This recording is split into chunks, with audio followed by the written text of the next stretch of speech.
Actually don't like using these public restrooms. And I hate the people who steal the locks of the toilet stall doors also. And I hate the people who do that because usually when you relax when you're doing your thing, right? Now there's no locks on the toilet stall doors. You got to do your business like you're doing Pilates or yoga.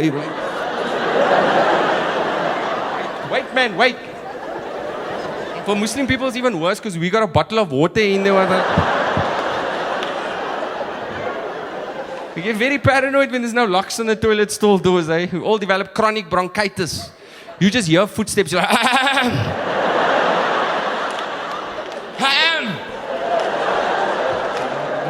Sometimes the uncles, right, they're wearing that full kurtas, right? Full kurtas, looking mashallah. They sometimes stick like the top part, like in their pants by mistake. Hey, what? Why are those young girls looking at me? Still got it, still got it.